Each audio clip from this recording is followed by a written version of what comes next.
Today, we dive into the intricacies of the U.S. president's salary, overall income, and extra benefits attached to the presidency. Predominantly, President Joe Biden's income entails his salary as the head of state, post-retirement benefits, and other overt and covert benefits associated with the presidential office. Let's dive in further. According to the Office of Personnel Management, the commander-in-chief earns a gross salary of $400,000 annually. Working the math, that amounts to an estimated $33,333 monthly, not factoring in prevalent deductions. Additionally, the presidential paycheck doesn't come with perks like most corporate employments. The president's expenditure, such as food, travel, and official entertaining do fall under official use, allowing him a tax-free $50,000 allowance yearly for personal expenses. Per Office of Personnel Management text, the White House receives resources for the chief executive's comfort, security, and special occasions. Moving on, aside from the charged package, Biden receives an annual paycheck pension after retiring from his federal-level job. Joe Biden has been a public officer for more than 30 years, scoring him a minimum pension equivalent of 15 points multiplied by the per-point value applicable to his length of service. This closely relates to his time in the Senate, where President Biden served from 1973 to 2009, pre-promotion to the vice presidency. The pre-salaries leading to pension received from that office, when clubbed with the pension he's likely to procure post his current job, sums up to around 60% of his last salary drawn. Plus, flashback to his vice president years, a significant peak in President Joe Biden's earnings span. These are an additional yearly earnings on top of his salary as a federal officer. The estimated staggering value almost overwhelms the standard pension plan. Moreover, the presidency has specific benefits entwined. Health and medical treatment, housing in the White House with personal chefs and maids, daily transport for the president and his family is inclusive in the expensive lifestyle. Plus, unprecedented post-presidency benefits for the rest of one's life. To top it off, Joe Biden's author credentials gorge hefty sums of additional income. The president's recent book, Promise Me, Dad, received much critical acclaim and commercial success at the time of its release. It is estimated to have fetched him millions in advances and royalties, not to forget the president's investment endeavors hidden to a certain extent.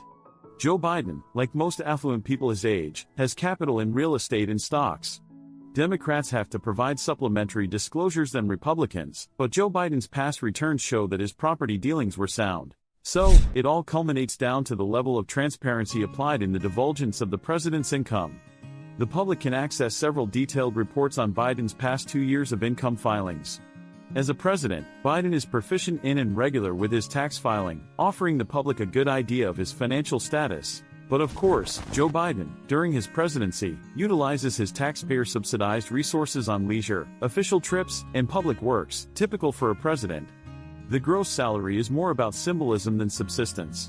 The public office demands a high standard of living, often beyond the monthly paycheck's crush. The lucrative part of being a public person is the book deals, lectures, or media contracts tied to the office rather than personal economics or bank balance. Once the term as president concludes, Joe Biden will continue to enjoy federal perquisites and pension benefits as a reward for his lengthy service. In the grand scheme of things, Joe Biden's monthly income is substantial, but it barely registers as an irregularity amid the escalating extremities of the partisan debate on the underpinning wealth of politicians and their commitment towards the underprivileged. Criticism over the president's annual pay transcends his personal income. Congress often battles in conflicting interests, trying to lessen the total cost of the presidency on the taxpayer while still desiring to offer the envisaged perquisites. Americans' uneasiness over Biden's earning does not just stop at his actual paycheck. They stretch into the constitutional breaks and privileges afforded to past presidents. The five-figure pension Joe Biden is destined to acquire even after leaving office has elicited considerable warranted concern over its necessity and the colossal tax burden. Despite humanizing Biden, showcasing his lines on his tax papers, charitable donations, etc., and unveiling his relatively middle-class origins, the presidential salary remains a peculiar symbol. It evokes diverging reactions, precisely because aligning money and public service is always a delicate balancing act. For America, debating about public officers' wages, the relation between these wages and job performance, between personal affluence and public responsibility, consistent refrain in the backdrop of their democratic system naturally trailing back to the nascent days. Lower incomes could lead to lesser qualified people willing to contest for public offices. However, significantly high salaries undoubtedly introduce questions of honor, integrity, and commitment. The president of such a superpower like America should be provided a respectful wage commensurate to the prime executive role he holds. But that does not deter public scrutiny of the presidential salary. It becomes significantly pertinent to measure how representative the politicians in America are to their electorate when considering their wages. This equality framing, along with their personal financial performance, further accentuates the public's role in ensuring the alignment of personal gains and public good. It has been seen, on the contrary, that excessive wealth in politics can potentially disrupt the balance of power. The risk of elected representatives aligning policy with improving their own fiscal prospects over their constituencies should provoke scrutiny. Equally challenging, if not more, are public perceptions about the auxiliary financial benefits conferred on presidents.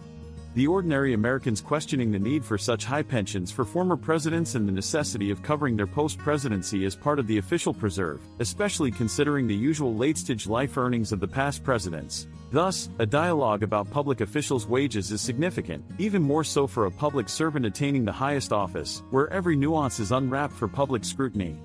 Large part of President Biden's income might be latent and better perceived as a part of the broader debates on public servant wages and the financial perquisite for service at the top levels of the government. To that end, President Joe Biden has an impressive record of public service. He is unrelentingly involved in electoral politics for more than 40 years, following his tenure in the U.S. Senate. The sum total of money he leverages out of that public service might turn heads at its face value, but that apparent expense goes hand in hand with the grueling stakes of the job. When objectively scrutinizing the U.S. president's monthly earnings, it is imperative to consider all the elements that contribute to creating this seemingly high value. Bearing in mind the various layers of income sources, perks, pensions, and the context surrounding them are crucial to comprehending the larger picture of President Biden's earning. As we wrap up our discussion, the income of the President of the United States surely is a topic of public interest in the broader discussion around public officials' salaries.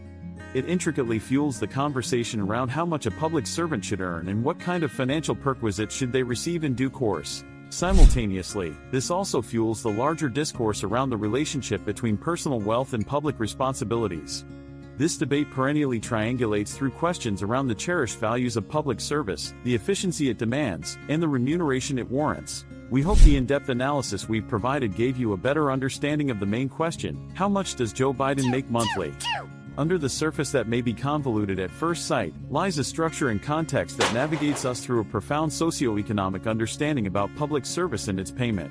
Financial perspectives, especially those related to the salaries of public figures, are multidimensionally complex. Therefore, it's in everyone's interest to understand the intricate framework organizing the earnings of the U.S. president.